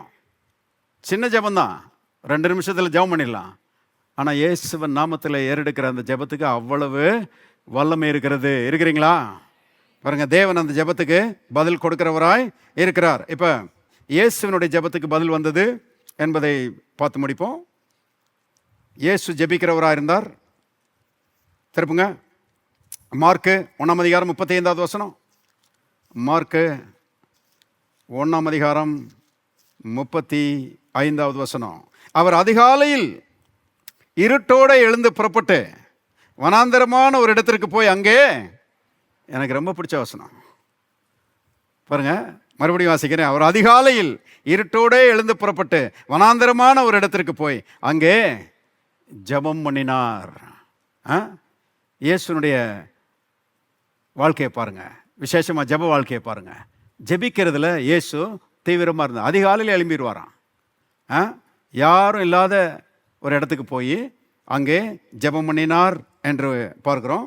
லூக்கா 5:16. அவரோ, எல்லாரும் சேர்ந்து வாசிங்க, வனாந்திரத்தில் தனித்து போய் ஜெபம் பண்ணி கொண்டிருந்தார். சீஷர்கள் எப்படி இருந்தாங்கன்னு தெரியல. ஆனால் அவர் சீஷர்களை காட்டிலும் முற்றிலும் வித்தியாசம். இவங்க ஒருத்தருக்கு ஒருத்தர் சண்டை போட்டுக்கிறாங்க. சில நேரங்களில் ஒருத்தருக்கு ஒருத்தர் நீ பெரியவனா நான் பெரியவனான்ற இஷ்யூவெல்லாம் கலப்புறாங்க. அவர் கல்வாரியை பற்றி பேசிகிட்டு இருக்கிறாரு, மரணத்தை பற்றி பேசிகிட்டு இருக்கிறாரு, உயிர்த்தெழுதலை பற்றி பேசிட்டு, இவங்க நீ பெரியவனா நான் பெரியவனான்னு பேசிகிட்டு இருக்கிறாங்க. சீஷர்கள் பாருங்க, ரொம்ப அவர் மாதிரி இல்லை இல்லையா? இவங்க கொஞ்சம் தாழ்வான சிந்தை உடையவர்களாக இருந்தார்கள் என்று சீஷர்களை பற்றி நம்ம பார்க்குறோம். அப்புறம் கெத்செமனே தோட்டத்தில் சீஷர்கிட்ட கேட்குறாரு, என்னோடு கூட 1 மணி நேரம் ஜெபம் பண்ணுங்கப்பா, help me in your prayer அப்படின்னு சொல்லி ஜெபம் பண்ணுங்கன்னு சொன்னால் அவர் போய் ஜெபம் பண்ணிட்டு இருக்கிறார். இவங்க வந்து பார்த்தா தூங்கிட்டு இருக்கிறாங்க. சீஷர்களுக்கு அந்த சீரியஸ்னஸ் தெரியல. ஆனால் ஜெபிக்கிறதுல இயேசு ரொம்ப தீவிரமாக இருந்தார் என்று நாம் பார்க்குறோம். இன்னொரு வசனம் லூக்கா 6:12. லூக்கா 6:12. அந்நாட்களில் அவர் ஜெபம் பண்ணும்படி ஒரு மலையின் மேல் ஏறி, எல்லாரும் சேர்ந்து வாசிங்க, ராம் முழுவதும் தேவனை நோக்கி, அடே அப்பா, ராம் முழுவதும் தேவனை நோக்கி, எப்பேற்பட்ட ஒரு ப்ரேயர் வாரியர் பாருங்க, எப்பேற்பட்ட ஒரு மேன் ஆஃப் ப்ரேயர். ஜெபிக்கிற ஒரு மனிதனாக இயேசு இருந்தார். அவர் தான் சொல்கிறாரு பாருங்க, யோவான் சுவிசேஷம் 11ஆவது அதிகாரம், யோவான் 11:41 பாருங்க. அப்பொழுது மரித்தவன் வைக்கப்பட்ட இடத்திலிருந்து கல்லை எடுத்து போட்டார்கள். இயேசு தம்முடைய கண்களை ஏறெடுத்து, எல்லாரும் சேர்ந்து வாசிங்க, பிதாவே நீர் எனக்கு செவி கொடுத்தபடியினால் உம்மை ஸ்தோத்திரிக்கிறேன். 42வது வசனம், நீர் எப்பொழுதும் எனக்கு செவி கொடுக்கிறீர் என்று நான், கவனிச்சிங்களா? ஆச்சரியமாக இருக்குது. அதாவது இயேசு எப்படி வாழ்ந்தார் பாருங்க. இன்னைக்கு அவரை போலவே நாம் இந்த உலகத்தில் வைக்கப்பட்டிருக்கிறோம். as he is, so are we in this world. அவர் எப்படி இருந்தாரோ அவரை போலவே இந்த உலகத்தில் நாம் வைக்கப்பட்டிருக்கிறோம் என்று பாருங்க யோவான் சொல்லுகிறாரு. அவர் இருந்த பொன்னமாகவே நாம் இருக்கிறோம். ஆவிக்குரிய ரீதியில் தேவனோடு தொடர்புடையவர்களாய், தேவனிடத்தில் ஜெபிக்கிறவர்களாய் பாருங்க, தேவ பிரசன்னத்தை உடையவர்களாய், தேவனுடைய பிள்ளைகளாய் இயேசு எப்படி இந்த உலகத்தில் இருந்தாரோ அந்த மாதிரியே இருக்கிறோமா நாம? கவனிங்க. அப்ப இயேசுனுடைய ஜெபத்துக்கு தேவன் பதில் கொடுத்தாராம். ரொம்ப அருமையா சொல்றாரு, எப்பொழுதும் எனக்கு செவி கொடுக்கிறேன் என்று நான் அறிந்திருக்கிறேன். நல்லா கவனிங்க. ஒரே ஒரு முறை தான் அவர் ஜெபம் பண்ண ஜெபத்துக்கு பதில் வரல இல்லையா? எப்போ ஜெபம் பண்ணாரு? கல்வாரி சிலுவையில், என் தேவனே என் தேவனே ஏன் என்னை கைவிட்டீர். அந்த ஜெபத்துக்கு மட்டும்தான் பதில் வரல. ஏன்னா அந்த நேரத்தில் தான் சர்வலோகத்தின் பாவங்கள் அவர் மேலே சுமத்தப்பட்டிருந்தது. ஆச்சரியமான ஒரு காரியம் பாருங்க. ஆதாம் தொடங்கி கிறிஸ்துவின் 2ஆம் வருகைக்கு முன்னால் பிறக்கிற கடைசி நபர் எல்லா பாவங்களையும் எல்லா அக்கிரமங்களையும் இயேசுவின் மேல் தேவன் சுமத்தினார் எழுதப்பட்டிருக்கிறது. கெத்செமனே தோட்டத்தில் ஜெபம் பண்றாரு, இந்த பாத்திரம் என்னை விட்டு நீங்க கூடுமால் நீங்கும்படி செய்யும். திஸ் கப் அப்படிங்கிறாரு. ஒரு கப்பு. இந்த கப்புக்குள்ள என்ன இருந்துச்சு? உங்க பாவம், என் பாவம், உலகத்தில் இருக்கிற அத்தனை பாவங்களும், விபச்சாரம், வேசித்தனம், கொலை, கொள்ளை, அருமையானவர்களே, அத்தனை பாவங்களும், எல்லா பாவங்களையும் பாருங்க தேவன் அந்த கப்புக்குள்ள ஊற்றி, த மோஸ்ட் ஃபில்தி ட்ரிங்க் அது. அதை போல ஒரு கொடூரமான ஒரு பானம் வேறு எதுவுமே இருக்க முடியாது. அந்த கப்புக்குள்ள ஊற்றி, இதை நீங்கள் குடிக்கணும் மகனேன்னு சொல்லி பிதாவாகிய தேவன் கட்டாயப்படுத்தின போது இயேசு கேட்குறார், இந்த பாத்திரம் என்னை விட்டு நீங்கள் கூடுமானால் நீங்கும்படி செய்யும் அப்படின்னு சொல்லி, ஆகிலும் என் சித்தத்தின்படி அல்ல உம்முடைய சித்தத்தின்படி ஆகக்கூடாதுன்னு சொல்லி பாருங்க, அந்த பயங்கரமான அந்த அக்கிரமங்கள் நிறைந்த அந்த பாத்திரத்தை இயேசு குடித்த மாத்திரத்தில் சர்வலோகத்தின் பாவங்கள் அவர் மேலே சுமத்தப்பட்டது. வேதத்தில் எழுதப்பட்டிருக்கிறது, பாவமறியாத அவரை தேவன் நமக்காக பாவமாக்கினார். பாவமே அறியாதவர் பாவத்தின் மொத்தரூபமாகவே மாறிப்போனார். ஏன்னா எல்லாருடைய அக்கிரமங்களும் எல்லாருடைய பாவங்களும் அவர் மேலே சுமத்தப்பட்டது. அந்த இடத்துல தான் என் பிதாவேன்னு ஒரு வார்த்தை அவரால் சொல்ல முடியல. ஏன்னா தேவனிடத்திலிருந்து துண்டிக்கப்பட்டார். என் தேவனே என் தேவனே ஏன் என்னை கைவிட்டேன்னு சொல்லி கேட்குறாரு. பதிலே வரமாட்டேங்குது. வானத்திலிருந்து சத்தமே வரல. அந்த ஒரு இடத்துல தான். அது ஏன் அந்த பதில் வரலன்னா பாருங்க, அது சைலண்ட்டு தான், பதில் வரல. ஆனால் அந்த சைலன்ஸ்குள்ள ஒரு பதில் இருக்குது. என்ன பதில்? என் மகனே, உம்மை நான் கைவிடலைன்னா கைவிடப்பட்ட மனுக்குலத்தை கரம் பிடிக்க முடியாது. கைவிடப்பட்ட எல்லாரையும் கரம் பிடிப்பதற்காக உம்மை கைவிட்டிருக்கிறேன். அதான் பதில். இன்னைக்கு நான் சொல்லுகிறேன், கர்த்தர் நம்மை கரம் பிடித்திருக்கிறார். அவர் நமக்கு வாக்கு பண்ணுகிறார், நான் உன்னை விட்டு விலகுவதும் இல்லை. உன்னை, இது வாக்கு தத்துவங்களுக்கெல்லாம் வாக்கு தத்துவம், பெரிய வாக்கு தத்துவம். நான் உன்னை விட்டு விலகுவதும் இல்லை, உன்னை கைவிடுவதும் இல்லை. அவர் இயேசு கைவிடப்பட்டார். அந்த ஜபத்துக்கு மட்டும்தான் பதில் வரல, பாக்கி எல்லா ஜபத்துக்கும் பதில் வந்தது. இன்றைக்கு பாருங்க, இயேசுவை போலவே அவர் இல்லை, இன்னைக்கு நாம் இருக்கிறோம். குட்டி இயேசுக்களாக நாம் இருக்கிறோம். இன்னைக்கு நமக்குள்ள ஒரு நிச்சயம் இருக்கணும். பிதாவே, நான் ஏறெடுக்கிற எல்லா ஜபத்துக்கும் நீர் பதில் கொடுக்கிறீர் என்று நான் அறிந்திருக்கிறேன். அப்போ அந்த அறிவோடு ஜெபம் பண்ணுங்க. வேதம் சொல்லுகிறது, என்னை நோக்கி கூப்பிடுவான், நான் அவனுக்கு மறு உத்தரவு அருளி செய்வேன். எல்லாரும் மறுபடியும் சொல்லுவோம், தேவன் என்னுடைய ஜபங்களுக்கு பதில் கொடுக்கிறார். இன்னொரு முறை சொல்லுவோம், தேவன் என்னுடைய ஜபங்களுக்கு பதில் கொடுக்கிறார். இன்னொரு முறை சொல்லுவோம், தேவன் என்னுடைய ஜபங்களுக்கு பதில் கொடுக்கிறார். அல்லேலூயா. எல்லாம் தயவு செய்து எழுந்து நிற்போம். Thank you Lord. பரலோகத்தின் தகப்பனே, நன்றியோடு நாங்கள் உம்மை துதிக்கிறோம். கர்த்தாவே, உமக்கு ஸ்தோத்திரம். நாங்கள் உம்மை நோக்கி கூப்பிடும்போது கர்த்தாவே, எங்களுடைய ஜெபங்களை கேட்டு பதில் கொடுக்கிறீர் என்று நாங்கள் விசுவாசிக்கிறோம்.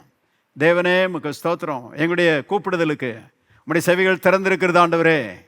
நீர் எங்களுடைய ஜெபங்களை கேட்டு எல்லா இக்கட்டுகளிலிருந்தும் நீர் எங்களை விடுதலையாக்குகிற கர்த்தர், ஜெபங்களுக்கு பதில் கொடுக்கிறவர். அற்புதமான பதில்களை எதிர்பார்க்கிறோம். அற்புதங்கள் நடக்கும்படி நாங்கள் ஜெபிக்கிறோம். தடைகள் விலகும்படி நாங்கள் ஜெபிக்கிறோம். ஆசீர்வாதங்களை எடுத்துக்கொள்கிறோம். ஆசீர்வதிக்கிறபடி ஆளுமுக்கு நன்றி. கர்த்தாவை எல்லாரும் இந்த நாட்களிலே விசுவாசத்தோடு ஊக்கமாய் ஜெபித்து பதில் பெற்றுக்கொள்ள அனுகிரகம் செய்வீராக. அதுமாதிரி செய்கிறபடி ஆளுமுக்கு ஸ்தோத்திரம். இயேசுவின் நாமத்தில் பிதாவே, ஆமென்.